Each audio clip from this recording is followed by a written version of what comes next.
بسم اللہ الرحمن الرحیم۔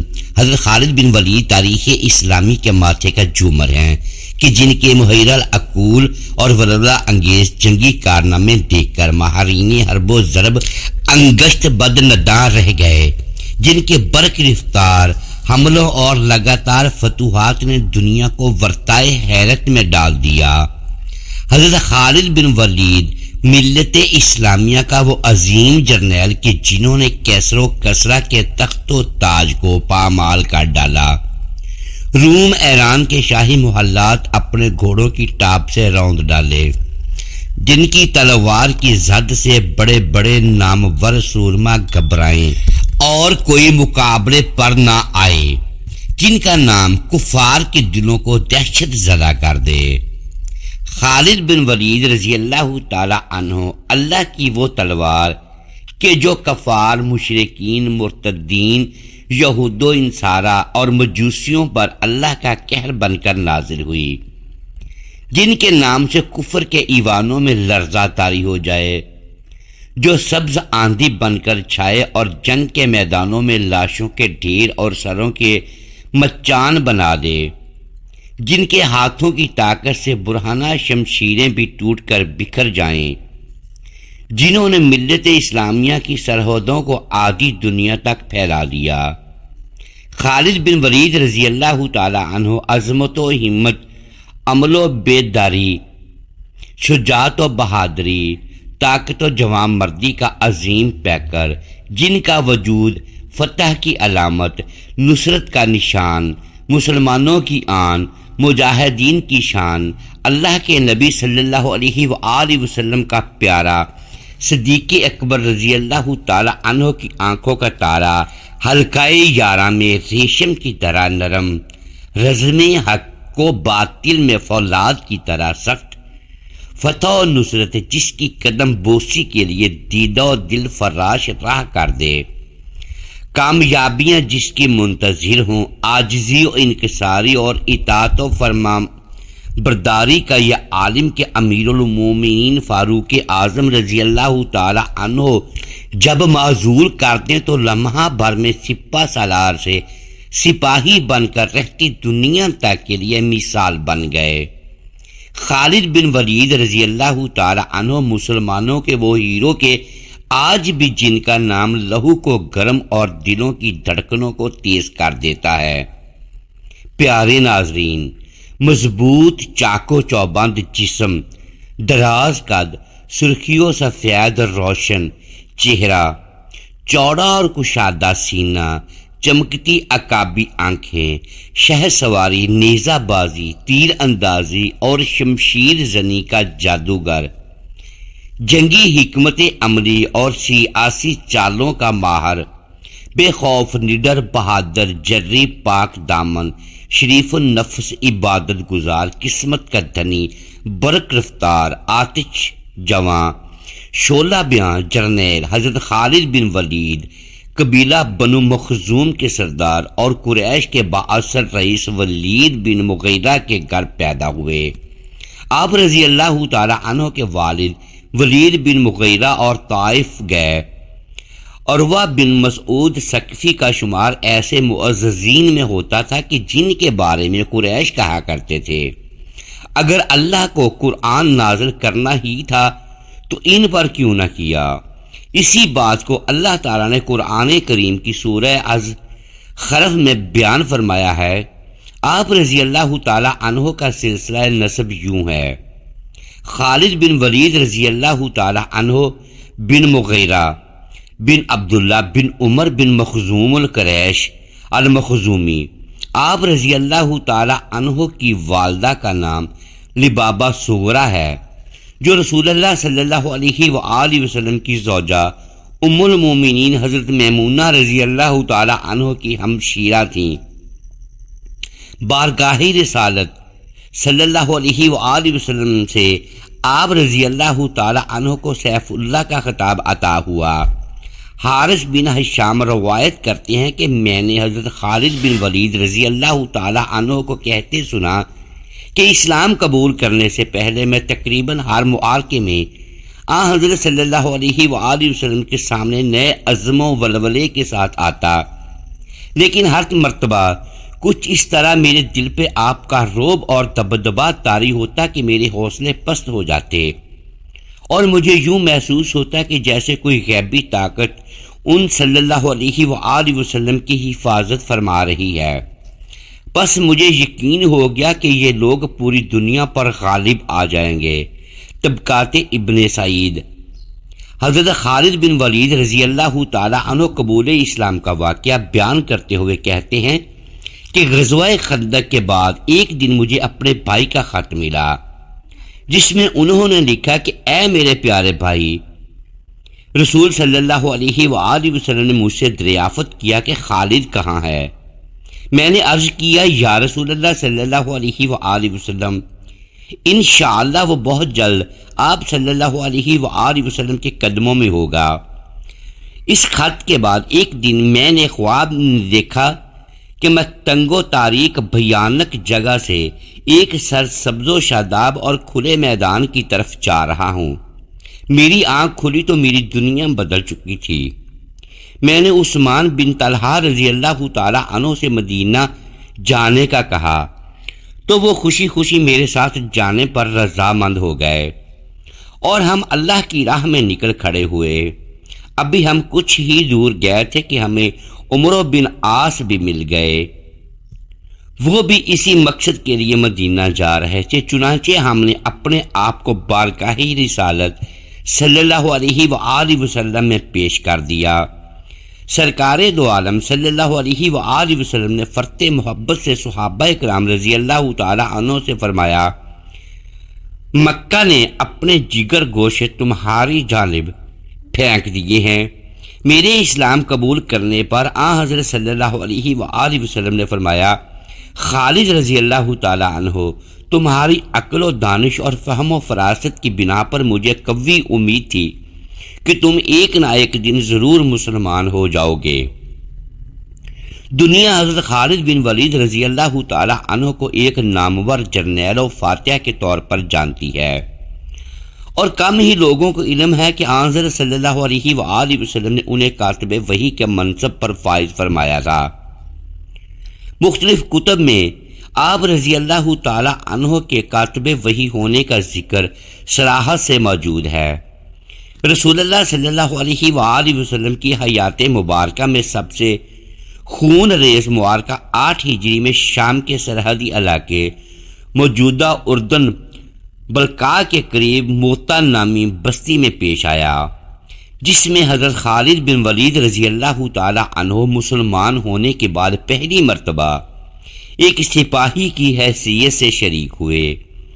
نبی کریم صلی اللہ علیہ وآلہ وسلم نے ایک صحابی حارث بن عمیر رضی اللہ تعالی عنہ کو ایک خط دے کر حاکم بصرہ کے پاس روانہ کیا، لیکن انہیں کیسر روم کے گورنر شرجیل بن عمر غسانی نے گرفتار کر کے شہید کر دیا۔ حضرت صلی اللہ علیہ وآلہ وسلم نے اسلام کے سفیر کی شہادت کا بدلہ لینے کے لیے حضرت زید بن حارثہ کی قیادت میں 3000 جنگجوؤں کا لشکر روانہ کیا، اور تاکید فرمائی کہ زید رضی اللہ تعالی عنہ شہید ہو جائیں تو جعفر بن ابی طالب رضی اللہ تعالی عنہ کو سپہ سالار بنا لیں، اگر وہ بھی شہید ہو جائیں تو عبداللہ بن رواحہ کو امیر بنا لیں، اور اگر وہ بھی شہید ہو جائیں تو مسلمان اپنے میں سے کسی کو امیر منتخب کر لیں۔ اسلامی لشکر موتا پہنچا تو شام روم ہر کل 1 لاکھ جنگجوؤں کے لشکر کے ساتھ مسلمانوں کا منتظر تھا۔ گھمسان کی جنگ ہوئی اور مسلمانوں کے 3 سپہ سالار شہید ہو گئے۔ مجاہدین کے لیے یہ مایوس کن صورتحال تھی۔ میدان جنگ پر رومیوں کا قبضہ تھا۔ ایسے میں مسلمانوں نے فوج کے ایک سپاہی خالد بن ولید رضی اللہ تعالی عنہ کو اپنا سپہ سالار منتخب کیا اور جھنڈا ان کے ہاتھ میں تھما دیا۔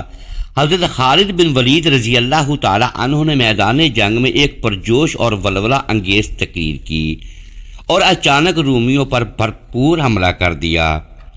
رومی اس اچانک اور بھرپور حملے کے لیے ذہنی طور پر تیار نہ تھے، چنانچہ وہ بدحواس ہو گئے اور شکست ان کا مقدر بن گئی۔ صحیح بخاری میں ہے کہ حضرت خالد رضی اللہ تعالی عنہ نے فرمایا کہ جنگ موتا کے روز میرے ہاتھ میں 9 تلواریں ٹوٹ گئیں، پھر میرے ہاتھ میں صرف ایک یمنی بانا چھوٹی تلوار باقی بچی۔ ادھر مدینہ میں جنگ موتا ہی کے روز رسول صلی اللہ علیہ وآلہ وسلم نے وحی کی بنا پر فرمایا کہ جھنڈا زید رضی اللہ تعالی عنہ نے لیا اور وہ شہید کر دیے گئے، پھر جعفر رضی اللہ تعالی عنہ نے لیا اور وہ بھی شہید کر دیے گئے، پھر ابن رواحہ رضی اللہ تعالی عنہ نے لیا اور وہ بھی شہید کر دیے گئے۔ اس دوران آپ صلی اللہ علیہ وآلہ وسلم کی آنکھیں اشکبار تھی، یہاں تک کہ جھنڈا اللہ کی تلواروں میں سے ایک تلوار نے لے لیا اور ایسی جنگ لڑی کہ اللہ نے ان پر فتح عطا فرمائی۔ صحیح بخاری باب غزوہ موتا۔ 20 رمضان المبارک 8 ہجری کو فتح مکہ کے موقع پر رسول اللہ صلی اللہ علیہ وآلہ وسلم نے وادی ذی طویٰ میں لشکر کی تربیت و تقسیم فرمائی۔ حضرت خالد بن ولید رضی اللہ تعالی عنہ کو داہنے پہلو پر رکھا، اس میں اسلم، سلیم، غفار، مزینہ، جہسنہ اور کچھ دوسرے عرب قبائل تھے۔ آپ صلی اللہ علیہ وآلہ وسلم نے خالد بن ولید رضی اللہ تعالی عنہ کو حکم دیا کہ وہ مکہ میں زیریں حصے سے داخل ہوں اور اگر قریش میں سے کوئی آڑے آئے تو اسے کاٹ کر رکھ دیں اور کوہ صفا پر ہم سے ملیں۔ حضرت خالد رضی اللہ تعالی عنہ اور ان کے رفقا کی راہ میں جو مشرک آیا اسے جہنم رسید کرتے کوہ صفا پر رسول صلی اللہ علیہ وآلہ وسلم سے جا ملے۔ اس موقع پر حضرت خالد بن ولید رضی اللہ تعالی عنہ سے جھڑپ میں 12 مشرک مارے گئے، جبکہ 2 صحابی شہید ہوئے، وہ بھی راستہ بھول کر لشکر سے جدا ہو جانے کی وجہ سے۔ الرحیق المختوم۔ فتح مکہ کے بعد حضرت صلی اللہ علیہ وآلہ وسلم نے حضرت خالد کو 30 مجاہدین کے لشکر کا امیر بنا کر عزا نامی بت گرانے کے لیے روانہ کیا۔ 8 ہجری کے ماہ شوال میں نبی کریم صلی اللہ علیہ وآلہ وسلم نے قبیلہ حوازن کی سرکوبی کے لیے مکہ مکرمہ سے وادی حنین کی جانب کوچ فرمایا۔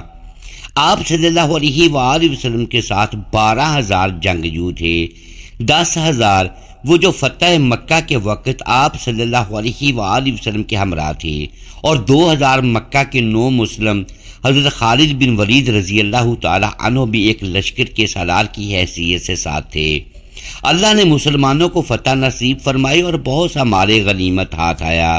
غزوہ حنین کے بہت سے شکست خوردہ مشرک طائف میں قلعہ بند ہو گئے تھے، چنانچہ آپ صلی اللہ علیہ وآلہ وسلم نے حضرت خالد بن ولید رضی اللہ تعالی عنہ کو 1,000 مجاہدین کے لشکر کا امیر بنا کر ہر اول دستہ کے طور پر طائف روانہ کیا۔ پھر آپ صلی اللہ علیہ وآلہ وسلم نے بقیہ فوج کے ساتھ خود بھی طائف کا رخ فرمایا۔ غزوہ تبوک کے موقع پر کوئی بھی رومی قبیلہ مسلمانوں سے مقابلے کے لیے تیار نہ تھا، سب نے حضرت صلی اللہ علیہ وآلہ وسلم کے پاس آ کر جزیہ دینے پر رضامندی ظاہر کر دی۔ اس موقع پر آپ صلی اللہ علیہ وآلہ وسلم نے حضرت خالد بن ولید رضی اللہ تعالی عنہ کو 420 سواروں کا لشکر دی کر دو متل جندل کے حاکم عقیدر کو گرفتار کرنے بھیجا۔ آپ نے فرمایا کہ تم اسے نیل گائے کا شکار کرتے پاؤ گے۔ حضرت خالد رضی اللہ تعالی عنہ جب اس کے قلعہ کے قریب پہنچے تو دیکھا کہ ایک نیل گائے قلعے کے دروازے پر موجود ہے اور چاندنی رات میں عقیدر اسے شکار کرنے کے لیے قلعے سے باہر آیا ہے۔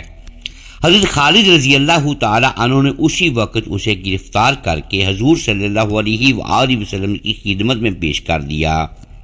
حضرت صلی اللہ علیہ وآلہ وسلم نے جزیہ دینے کے اقرار پر اسے چھوڑ دیا۔ ذی الحجہ 11 ہجری کو خلیفہ اول سیدنا صدیق اکبر رضی اللہ تعالی عنہ نے حضرت خالد بن ولید رضی اللہ تعالی عنہ کو 13,000 مجاہدین کے لشکر کا امیر بنا کر نبوت کے جھوٹے دعوے دار مسلمہ کذاب کی سرکوبی کے لیے روانہ کیا۔ مسلمہ اپنے قبیلے ربیہ کے 40,000 جنگجوؤں کے لشکر کے ساتھ یمامہ کے مقام پر مسلمانوں کے مد مقابل آیا۔ اس موقع پر حضرت خالد بن ولید رضی اللہ تعالی عنہ نے بہترین جنگ حکمت عملی، سیاسی بصیرت اور ولولہ انگیز تقاریر کے ذریعے مجاہدین میں شوق شہادت کو بڑھایا اور پھر بپھرے شیر کی طرح مسلمہ کی فوج کے پرخچے اڑا دیے۔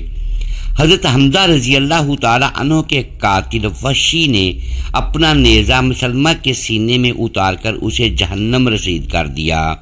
ابھی خالد بن ولید رضی اللہ تعالی عنہ جنگ یمامہ سے فارغ ہی ہوئے تھے کہ صدیق اکبر رضی اللہ تعالی عنہ نے آپ رضی اللہ تعالی عنہ کو عراق اور ایران کی جانب پیش قدمی کا حکم صادر فرما دیا۔ چنانچہ محرم 11 ہجری میں حضرت خالد عراق کے علاقے ابلا کو فتح کرتے ہوئے ایرانی صوبے حزیر جا پہنچے۔ اس صوبے کا حاکم ہرمز نہایت دلیر جنگجو سردار تھا، جس کی دھاک عرب، عراق، ایران اور ہندوستان تک بیٹھی ہوئی تھی، کیونکہ اس کی جنگی بیڑے ہندوستان پر بھی حملہ آور ہوئے تھے۔ ہرمز کی مدد کے لیے شاہ ایران نے مزید 1,00,000 فوج بھیج دیے، جبکہ اسلامی لشکر صرف 13,000 مجاہدین پر مشتمل تھا۔ یہاں حضرت خالد رضی اللہ تعالی عنہ نے ایک اور جنگی حکمت عملی اپنائی اور سب سے پہلے خود میدان جنگ میں گئے۔ اپنے گھوڑے کو ہرمز کے خیمے کے پاس کھڑا کر کے اسے مقابلے کی دعوت دی۔ وہ باہر نکلا، دونوں میں دو بدو لڑائی ہوئی اور پھر حضرت خالد رضی اللہ تعالی عنہ نے اسے زمین پر گرا دیا اور اس کو سینے پر سوار ہو کر سر تن سے جدا کر دیا۔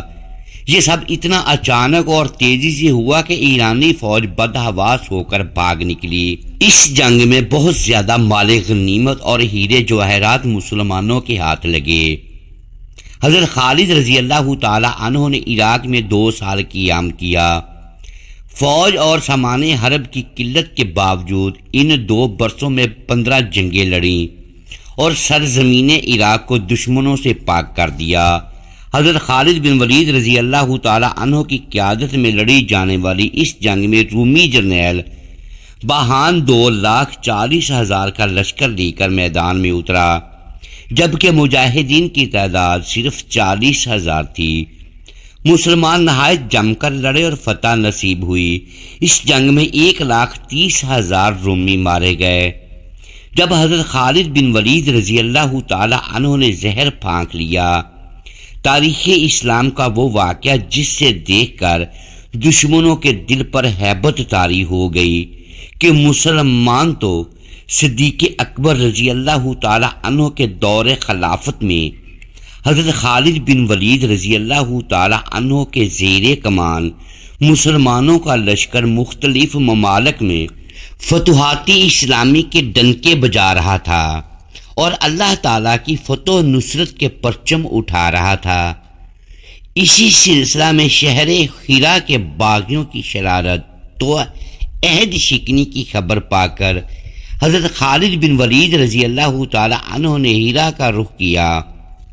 بہادران اسلام کی آمد کی خبر سنتے ہی اہل ہیرا اپنے قلعوں میں گھس کر قلعہ میں بند ہو گئے۔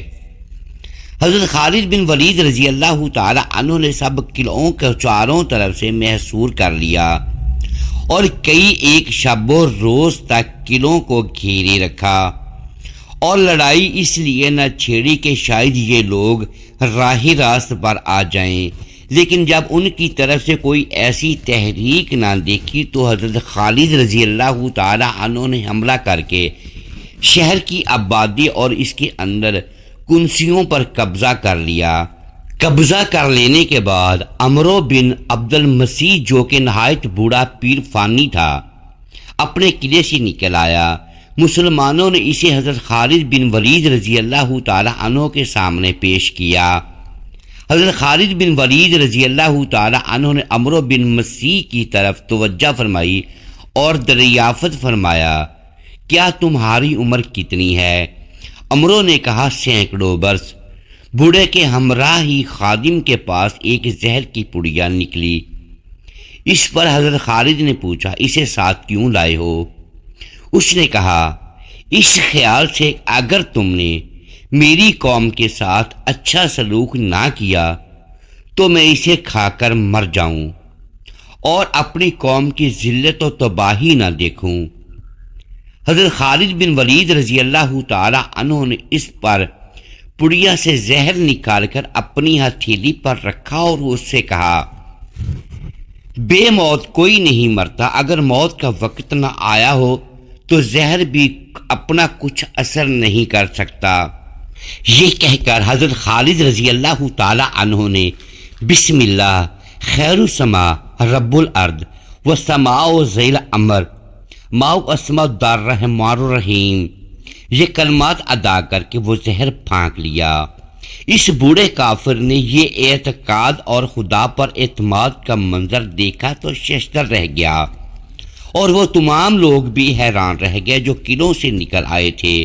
عمرو بن مسیح کی زبان سے تو یہ کلمہ بے اختیار نکل گیا کہ جب تک تمہاری شان کا ایک شخص بھی تم میں موجود ہے تم اپنے مقصد میں ناکام نہیں رہ سکتے۔ تاریخی یادگار واقعہ از محمد اسحاق ملتانی۔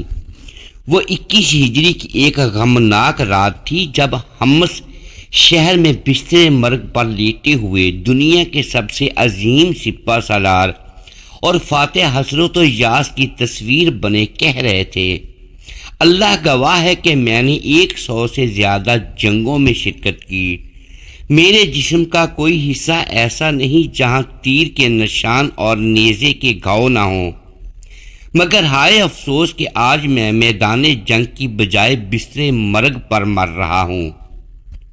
حضرت خالد رضی اللہ تعالی عنہ کی موت کی خبر، حضرت خالد بن ولید رضی اللہ تعالی عنہ کے انتقال کی خبر جب مدینہ منورہ پہنچی تو ہر گھر میں کوہرام مچ گیا۔ جب حضرت خالد بن ولید رضی اللہ تعالی عنہ کو قبر میں اتارا جا رہا تھا تو لوگوں نے دیکھا کہ آپ رضی اللہ تعالی عنہ کا گھوڑا اشجر، جس پر بیٹھ کر آپ نے تمام جنگیں لڑی، وہ بھی آنسو بہا رہا تھا۔ حضرت خالد بن ولید رضی اللہ تعالی عنہ کے ترکے میں صرف ہتھیار، تلواریں، خنجر اور نیزے تھے اور آپ کا گھوڑا تھا۔ ان ہتھیاروں کے علاوہ ایک غلام تھا جو ہمیشہ آپ کے ساتھ رہتا تھا۔ اللہ کی یہ تلوار جس نے 2 عظیم سلطنتوں روم اور ایران کے چراغ بجھائے، وفات کے وقت ان کے پاس کچھ بھی نہ تھا۔ آپ رضی اللہ تعالی عنہ نے جو کچھ بھی کمایا وہ اللہ کی راہ میں خرچ کر دیا، ساری زندگی میدان جنگ میں گزار دی۔ صحابہ رضی اللہ تعالی عنہ نے گواہی دی کہ ان کی موجودگی میں ہم نے شام اور عراق میں کوئی بھی جمعہ ایسا نہیں پڑھا جس سے پہلے ہم ایک شہر فتح نہ کر چکے ہوں، یعنی ہر 2 جمعوں کے درمیان دونوں میں ایک شہر ضرور فتح ہوتا تھا۔ بڑے بڑے جلیل القدر صحابہ رضی اللہ تعالی عنہ نے حضور صلی اللہ علیہ وآلہ وسلم سے حضرت خالد رضی اللہ تعالی عنہ کے روحانی تعلق کی گواہی دی۔ خالد بن ولید رضی اللہ تعالی عنہ کا پیغام مسلم امت کے نام، موت لکھی نہ ہو تو موت خود زندگی کی حفاظت کرتی ہے، جب موت مقدر ہو تو زندگی دوڑتی ہوئی موت سے لپٹ جاتی ہے۔ زندگی سے زیادہ کوئی نہیں جیت سکتا اور موت سے پہلے کوئی مر نہیں سکتا۔ دنیا کے بزدل کو میرا یہ پیغام پہنچا دو کہ اگر میدان جہاد میں موت لکھی ہوتی تو اس خالد بن ولید رضی اللہ تعالی عنہ کو موت بستر پر نہ آتی۔ آپ رضی اللہ تعالی عنہ کے اس پیغام کو اس دور میں ہر مسلمان کو ضرور پڑھنا چاہیے اور حضرت خالد بن ولید رضی اللہ تعالی عنہ کے قول کو وقتاً فوقتاً دہراتے رہنا چاہیے۔ اللہ تبارک و تعالیٰ سے دعا ہے کہ اللہ تبارک و تعالیٰ ہمیں نیکی کی بات سننے، سمجھنے اور اس پر عمل کرنے کی توفیق عطا فرمائے۔ اللہ تبارک و تعالیٰ تمام امت مسلمہ پر اپنا رحم و کرم اور اپنا فضل کرے، آمین یا رب العالمین۔